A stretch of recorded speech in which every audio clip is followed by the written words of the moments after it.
임자하여 주시기를 원합니다. 아버지 하나님, 마음은 온유리되 함께하지 못한 자들에게도 주님의 동일한 은혜가 넘쳐주시도록 성령의 역사하여 주옵소서. 시간과 공간을 초월하게 계시는 영이신 아버지 하나님, 이 시간 이 가운데도 함께하시고 영성으로 예배하는 모든 성도들 심령 속에 그의 가정에도 주님 임재하여 주옵소서. 연약한 영을 세우시고 말씀을 대언하오니 성령이여 주님 임재하시고 역사하여 주옵소서. 깨닫는 귀를 열어주시기를 원합니다. 말씀을 들을 때에 이사야 선지자의 고백처럼 학자들 같이 알아듣는 귀를 허락하여 주옵소서. 감사합니다.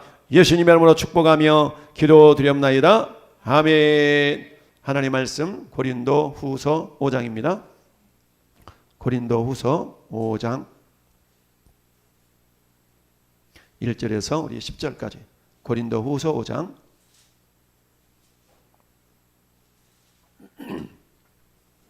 신약 290페이지 고린도 후서 5장 1절에서 10절입니다. 자세히 하면 합시다. 교도갑니다. 만일 땅에 있는 우리의 장막집이 무너지면 하나님께서 지으신 집 곧 손으로 지은 것이 아니요 하늘에 있는 영원한 집이 우리에게 있는 줄 아느니라. 참으로 우리가 여기 있어 탄식하며 하늘로부터 오는 우리 처소로 덧입기를 간절히 사모하노라. 이렇게 입음은 우리가 벗은 자들로 발견되지 않으려 함이라. 참으로 이 장막에 있는 우리가 짐진 것 같이 탄식하는 것은 벗고자 함이 아니요 오히려 덧입고자 함이니 죽을 것이 생명의 삼킨 바 되게 하려 함이라. 곧 이것을 우리에게 이루게 하시고 보증으로 성령을 우리에게 주신 이는 하나님이시니라. 그러므로 우리가 항상 담대하여 몸으로 있을 때는 주와 따로 있는 줄을 아노니 이는 우리가 믿음으로 행하고 보는 것으로 행하지 아니함이로다. 우리가 담대하여 원하는 바는 차라리 몸을 떠나 주와 함께 있는 그것이라. 그런즉 우리는 몸으로 있든지 떠나 있든지 주를 기쁘시게 하는 자가 되기를 힘쓰노라. 이는 우리가 다 반드시 그리스도의 심판대 앞에 나타나게 되어 각각 선악간에 그 몸으로 행한 것을 따라 받으려 함이라. 아멘. 할렐루야. 한번 고백합시다. 누구를 좋게 할까? 누구를 기쁘게 할까? 누구를 기쁘게 할까? 우리는 그 누군가에게 기쁨이 될 수도 있고 그 누군가에게 그야말로 슬픔이 될 수도 있고 항상 생각해 보아야 될 것은 우리는 따라합시다. 하나님의 기쁨. 우리는 하나님의 기쁨이 될 수 있어야 됩니다. 주를 기쁘시게 하는 자가 되기를 힘쓰노라 라고 말씀하고 있습니다. 여러분, 성경에는 사람을 기쁘게 하려 하다가 망하는 사람들이 많이 있습니다. 그러나 환난과 역경 가운데서도 하나님을 기쁘게 하려 하다가 결국 그 환난을 통하여서 하나님의 살아 역사하심을 경험하게 하고 주변에 있는 많은 사람들도 과연 하나님의 살아계시는구나라고 깨닫는 놀라운 축복의 통로로 쓰임받았던 많은 사람들이 있습니다. 오늘 우리 함께 읽어본 고린도 후서는 어떻습니까? 사도 바울이 눈물의 서신이라고 할 정도까지 정말 주님의 큰 위로를 받았던 성경이 이 고린도 후서 아니겠습니까? 고린도교회 복음을 전했는데 이 사도 바울의 사도성을 의심했던 고린도교회 성도들을 위해서 이 모양 저 모양으로 개인적인 편지를 보내고 내가 직접 가리려 하는 과정들을 통해서 결국 고린도교회 성도들이 사도 바울의 진정성을 정말 받아들이면서 사도 바울에게 위로가 되었던 그런 교회가 고린도 교회입니다. 그러면서 사도 바울이 어찌하든 복음을 증거하면서 가졌던 한 가지의 마음이 오늘 읽어본 9절 말씀인데요. 우리 9절 말씀, 9절 10절 말씀만 다시 한번 합독해 읽도록 하겠습니다. 그런즉 우리는 몸으로 있든지 떠나든지 주를 기쁘시게 하는 자 되기를 힘쓰노라. 이는 우리가 다 반드시 그리스도의 심판대 앞에 나타나게 되어 각각 선악간에 그 몸으로 행한 것을 따라 받으려 함이라. 아멘. 할렐루야. 누구를 기쁘게 할까? 누구를 좋게 할까? 사도 바울이 갈라디아서 1장 10절에도 그렇게 얘기합니다. 몇 장만 넘기면 갈라디아서죠. 고린도후서 뒤에 갈라디아서 1장에 10절에 이렇게 이야기합니다. 자, 갈라디아서 1장 10절 우리 합독합시다. 이제 내가 사람들에게 좋게 하랴 하나님께 좋게 하랴 사람들에게 기쁨을 구하랴 내가 지금까지 사람들의 기쁨을 구하였다라면 그리스도의 종이 아니니라. 아멘. 지금까지 사람들의 기쁨을 구하였다라면 사람들에게 기쁨을 구하였다라면 사람의 종이 아니고 하나님의 종이 아니고 사람의 종이었을 것이다. 그런데 나는 사람에게 기쁨을 구하지 않냐고 하나님에게 기쁨을 구하는 자 되었다. 뒤집어 말하면 사람을 기쁘게 하려는 자가 아니라 하나님을 기쁘게 하려는 자가 되었다. 할렐루야 라는 말씀입니다. 오늘 말씀의 제목이 누구를 기쁘게 할까? 누구를 기쁘게 할까? 앞서 말씀드렸던 것처럼 성경에 많은 사람들이 사람을 기쁘게 하려 하다가 망하는 사람들이 많이 있었던 걸 보게 됩니다. 하나님, 우리가 잘 아는 것처럼 이스라엘 초대 왕이었던 사울 왕도 마찬가지죠. 왕이 되기 전에 사울의 모습은 어떤 모습이었습니까? 겸손하고 그야말로 출중한 그런 어떤 모습의 사람이었지만 결국 그가 왕이 된 다음에는 하나님을 의식하는 것이 아니라 사람을 의식하는 그런 모습으로 결국 변하고 말았죠. 하나님이 이 모습을 기뻐하지 아니하시고 결국 사울로 하여금 그 왕위가 결국 내려질 수밖에 없도록 하나님이 역사하셨던 걸 보게 됩니다. 이와 반면에 하나님을 기쁘시 했던 사람, 우리가 잘 아는 요셉, 다윗의 11번째 아들로 태어났던 요셉. 이 요셉은 형들의 시기 질투로 말미암아서 저 이집트의 종으로 팔려가는 신세가 되었죠. 종으로 팔려가는 신세가 되었지만 그 종으로 팔려간 그곳에서도 성경은 하나님이 함께 하심으로 형통한 자가 되었다라고 말씀합니다. 여러분, 하나님이 함께 하셨다는 얘기는 어떤 의미입니까? 이 요셉이 저는 싫어요, 저 혼자 있을래요, 하나님 저리 가세요, 이랬음에도 불구하고 하나님이 꾸역꾸역 무슨 소리 하면 내가 너 같이 있을 거야 그리고 하나님이 꾸역꾸역 요셉을 쫓아다니시는 그런 하나님이 아니라 인격적으로 요셉은 어떤 상황 가운데서도 하나님과 함께하는 그런 믿음을 소유했기 때문에 하나님도 그 요셉과 함께 했다라는 겁니다. 하나님이 함께 하심으로 요셉이 형통한 자가 되었다. 그러니까 하나님이 함께 하시는 임마누엘 하나님을 요셉은 섬겼기 때문에 하나님이 기쁘시하는 사람이기 때문에 보디발의 가정 총무, 그야말로 보디발 집의 가정 총무가 되어져서 모든 것을 다 관장할 수 있는 그런 어떤 위치까지 올라가게 되죠. 종이었지만 그러던 어느 날 보디발의 아내가 그야말로 이 요셉을 유혹하는데 요셉이 유혹에 넘어가지 않죠. 요셉이 유혹에 넘어가지 않으면서 이렇게 이야기합니다. 그 후에 그 주인의 아내가 요셉에게 눈짓하다가 동침하기를 청하니 요셉이 거절하여 자기 주인의 아내에게 이르되 내 주인의 집안의 모든 소유를 간섭하지 아니하고 다 내 손에 위탁하였으니 이 집에는 나보다 큰 이가 없습니다. 주인이 아무것도 내게 금하지 아니하였어도 금한 것은 당신뿐이니 당신은 그의 아내임이라. 그런즉 내가 어찌 큰 악을 행하여, 따라합시다, 하나님께 죄를 지으리요.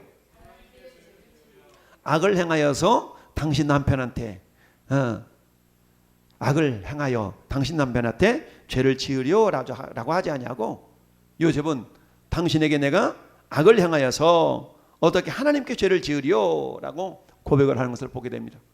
요셉의 인생은 어떤 인생이었어요? 하나님의 임재, 하나님과 동행하는 삶을 살았고 하나님이 나와 함께 하신다, 하나님이 지켜보고 계신다라는 그런 믿음을 가지고 살았던 사람이죠. 비록 종으로 팔려갔지만 종의 신세는 어떤 신세입니까? 여차하면 잘려나가는, 죽어나가는 그런 신세잖아요. 그러니까 주인을 기쁘게 해야 되잖아요.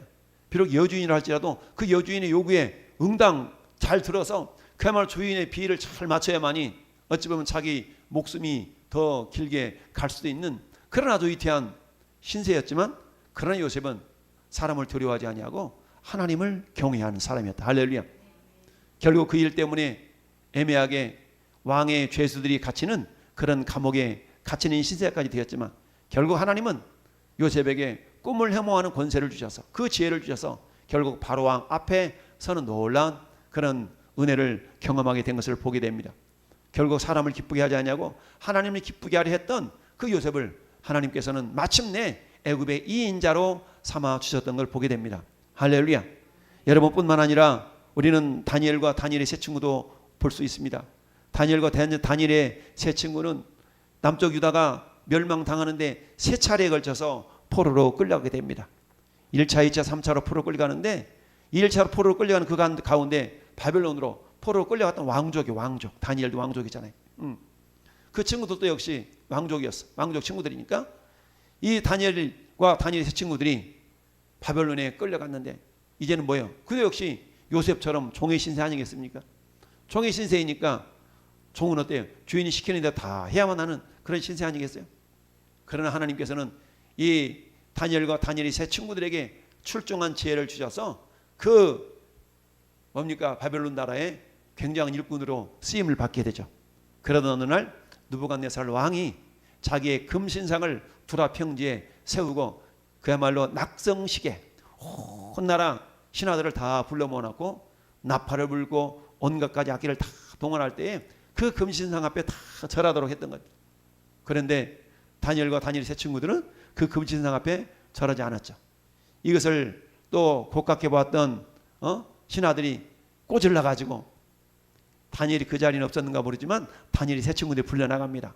너희들이 정말 이 내 금신상 앞에 절하지 않았는데 너희가 잘 몰라서 그랬지? 다시 한번 기회를 줄 테니까 금신상 앞에 절해라 라고 느부갓네살 왕이 이야기합니다.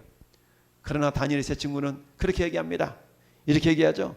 자, 이제라도 너희가 준비하였다가 나팔과 피리와 수금과 사면금과 양금과 생황과 및 모든 악기 소리를 들을 때에 내가 만든 신상 앞에 엎드려 절하면 좋거니와 너희가 만일 절하지 아니하면 즉시 너희를 맹렬히 타는 풀무불 가운데 던져 넣을 것이니 능히 너희를 내 손에서 건져낼 신이 누구겠느냐라고 느부갓네살 왕이 얘기합니다.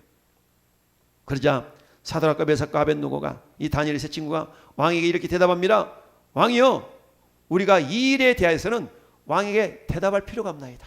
참 얼마나 담대합니까? 대답할 필요 없습니다. 그래? 응. 그러면서 왕이여, 우리가 섬기는 하나님이 계시다면 우리를 맹렬히 타는 풀무불 가운데서 능히 건져내시겠고 왕의 손에서도 건져내시리라. 할렐루야. 하나님은 건져내실 걸 믿었어요. 그런데 있잖아요, 이들의 믿음이, 따라합시다.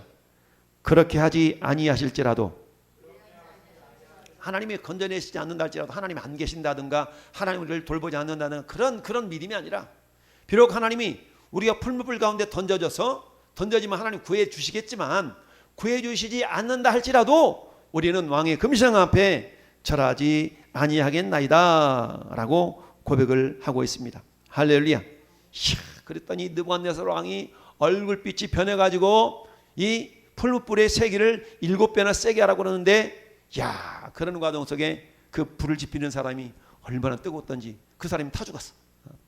그런데 이 다니엘 세 친구들이 결국 풀무불 가운데 던져 넣어졌는데, 야, 3명이 들어갔는데 가만히 보니까 몇 명이 있어요? 4명이 있어요. 4명. 인자 같은 이가. 인자 같으신 이는 누구예요?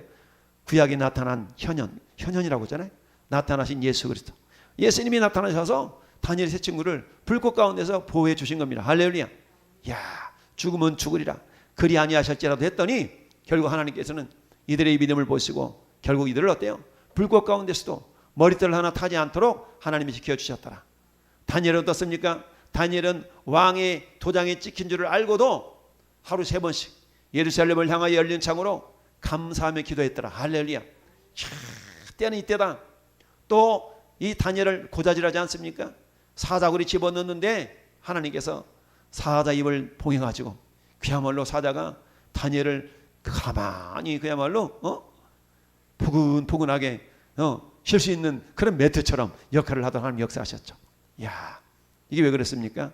사람을 기쁘게 할까? 하나님을 기쁘게 할까? 할렐루야. 오늘날에 누구를 기쁘게 할까?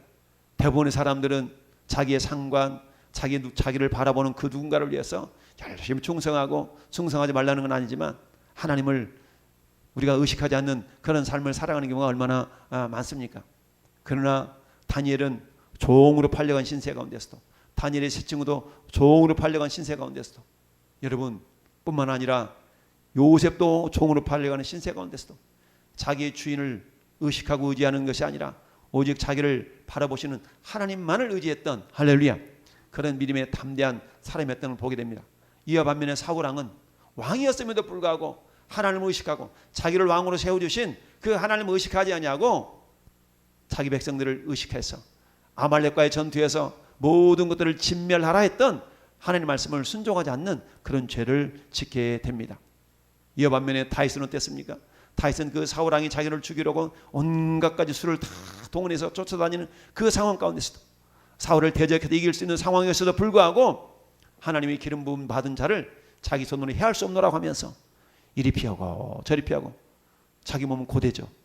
자기가 오히려 위험에 처하는 그런 일들이 발생하게 되어지지만 결국 하나님의 기름 부은 자를 자기 손으로 해야지 않겠다라는 그런 어떤 하나님의 주권 사상을 인정하는 그런 가운데 스스로 고난을 자초하는 그런 삶을 살았습니다.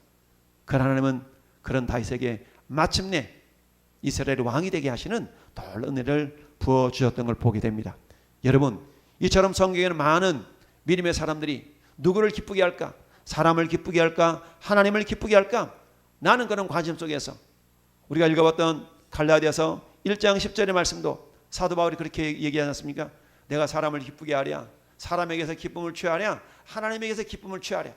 뒤집어 놓고 말하면 사람을 기쁘게 하겠냐, 하나님을 기쁘시게 하겠냐, 이런 뜻이거든요. 내가 만일 사람을 기쁘게 하는 종이었다면 나는 하나님의 종이 아니다. 전에 여러분들은 사람의 종이 아니라 하나님의 종인 줄 믿습니다. 그렇다면 우리는 사람을 기쁘게 하는 자가 아니라 하나님을 기쁘시게 하는 자가 될 수 있기를 바랍니다. 여러분, 그런데 희한하게 내가 하나님을 기쁘시게 하면 결국에는 사람도 기쁘게 하는 그런 은혜가 흘러간다는 사실입니다. 그러나 내가 굳이 하나님을 외면하고 나를 고용하고 있는 그 고용주를 기쁘게 하려고 하는 아양 떠는 어떤 그런 인본주의적인 그런 삶을 살아간다면 결국 하나님은 그 모습을 그렇게 기쁘시게 바라보지 않는다라는 이야기입니다. 여러분, 오늘 고린도후서 5장 1절부터 읽으면 10절까지도 마찬가지입니다. 특별히 9절 말씀에 우리는 몸으로 있든지 떠나든지, 무슨 말입니까? 살든지 죽든지 이 말이거든요. 살든지 죽든지 주를 기쁘시게 하는 자 되기를 힘쓰노라. 할렐루야. 살든지 죽든지 주를 기쁘시게 하는 자 되기를 어떻다? 힘쓴다는 얘기입니다. 여러분, 지난 5일 동안에 우리 삶을 한번 돌아보십시다. 나는 주님을 기쁘게 하기 위해서 얼마나 힘쓰겠었는가. 그런데 주님을 기쁘시게 하는 과정 속에서는 반드시 나타나는 현상이 있는데 그건 뭐냐? 그것은 손해를 감당할 수 있어야 됩니다. 여러분, 요셉이 자기 주인으로부터 감옥에 끌려 들어가는 오해 때문에 감옥에 끌려 들어가는 그런 고난을 감수할 수 있어야 되는 거 아니겠습니까? 여러분, 코로나 4차 방역 뭔가 대유행 때문에 4단계 어떤 그런 제재가 경기도 서울 중심으로 나타났잖아요. 서울에 있는 많은 교회들이 어때요? 죽으면 죽으라는 각오를 가지고 대면 예배, 말 자체도 웃기죠? 대면 예배를 드리다가 행정당국에 고발을 당해가지고 그 예배당 문이 닫히는 그런 수모를 겪는 교회들이 많이 있습니다. 성도들 가운데서도 대면 예배에 나는 굳이 하나 앞에 나가 예배하리라, 마치 에스더처럼 죽으면 죽으라는 믿음을 가지고 예배 드리다가 강제 폐쇄 명령이 내려져서 10일 동안 지난 주일날 예배 드렸다고 해가지고 행정 공무원들이 나와서 막 감시하고 경찰관들이 오고, 우리 교회야 그런 규모 있는 교회가 아니기 때문에 그러고 싶어도 그렇게 못하잖아요. 왜냐하면 최고위원은 19명까지 허락하거든요. 19명까지 허락하는데 우리 성도들이 다 모여서 예배한다면 뭐 19명이 넘겠지만 다들 이 코로나가 무서워가지고 못 나오잖아. 그러니 우리 교회는 관청에 나오지도 않아. 작은 교회들은 왜? 이미 19명 정도는 허락이 되거든요. 이 핑계 대핑계 우리가 핑계라고 표현하면 좀 뭐하지만 법적으로 19명까지는, 여러분 성도가 100명이면 여러 명만 나오는 것이 아니라 1부, 2부, 3부, 4부 하루에 10부도 예배를 드리면서 100명이면 다 예배 드릴 수 있는 거 아니겠어요? 참 이것은 우리가 사람을 기쁘게 하랴 하나님을 기쁘시게 하라라는 그런 마음이 아니면 안 되는 거죠. 하나님을 기쁘시게 해야 되겠다는 일념으로 예배를 드리다가 행정당국에 발각이 되어가지고 강제 폐쇄 조치를 당하는 그런 오늘날의 현실의 교회를 보십시오. 여러분, 교묘하게 이 코로나 핑계 삼아서 공정하지 못한 처사 이런 것들 때문에 한국 교회가 정말 편파적인 그런 소대를 당하고 있음에도 불구하고, 여러분 마태복음 5장에 예수님이 뭐라고 말씀하십니까? 의를 위하여서 핍박을 받는 자, 박해를 받는 자 복이 있다. 천국이 그들의 것임이니라 라고 말씀하고 있습니다. 할렐루야.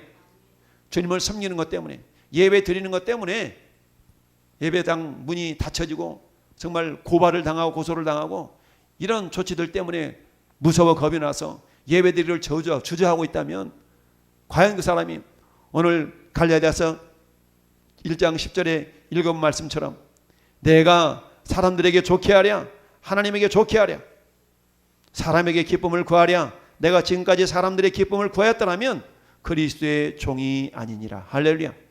따라합시다. 나는 그리스도의 종. 나는 예수의 종. 우리 예수님의 종입니다. 예수님 종이기 때문에 예수님이 시키는 대로 해야 된다는 얘기죠. 물론 이 나라 국민이기 때문에 나라의 법도 지켜야 되지만 그러나 분명한 것은 이 나라의 가장 상위법이 헌법입니다. 모든 법률은 헌법 아래서 헌법의 테두리 안에서 운영이 되어지고 발의가 되어지는 겁니다. 그러나 희한하게 여러분 감염법이라는 것을 만들어서 각 관청마다 군청마다 각 행정당국마다 행정명령을 통하여서 헌법 위에 무소불위의 권력을 지금 어떻습니까? 행사하고 있는 이런 모습은 분명한 자유민주주의 국가의 모습은 아닙니다. 중국 공산당 사회주의 국가인 중국에서 교회들을 핍박할 때 박해할 때 사용하는 그런 동일한 방법이 지금 빨간 대나대 시퍼런 대나대 대한민국 자유대한민국이 지금 나타나고 있다는 사실을 우리는 알아야 됩니다. 이런 데 대해 관심도 없죠. 그냥 영상으로 예배드릴 수 있음에도 물론 감사하지만 그러나 그런 교회들을 위해서 우리가 기도하고 이 대한민국을 위해서 기도하고 이 정부가 제대로 된 정말 하나님을 경외하는 그런 정부가 될 수 있도록 위해서 기도하고 여러분 정부 강류 가운데 그리스도인이 절반 이상 아니겠어요? 그들의 신앙을 하나님께서 뭐라고 평가하고 판단하시겠어요? 공의와 정의와 진실됨으로 하나님을 섬기는 그런 모습들. 여러분 에스더서의 모르도와 에스더의 사이는 사촌지간이에요. 사촌지간. 그런데 이 하만이라는 사람이 유대인들을 다 죽이려는 계략을 꾸미잖아요. 그런데 하나님의 은혜로 에스더가 아하수에로 왕비로 들어가잖아요. 그런데 그 사실을 하만이가 몰랐죠. 하만이 유대인을 다 죽이는 계략을 꾸며서 왕에게 가서 싸바싸바해서 왕의 마음을 얻어서 왕에게 허락을 받잖아요. 유대인을 다 진멸하려는 그런 계획을 탁 세우는데 모르드가 이렇게 얘기합니다. 야 에스더야, 네가 이때를 위하여 네가 왕비가 된 지를 어떻게 아느냐? 이때를 위함인지를 네가 모르느냐? 라고 얘기합니다. 이 조국을 위하여서 이때 써먹기 위해서 하나님이 너를 왕비의 자리에 앉히느라 모르냐라고 얘기합니다.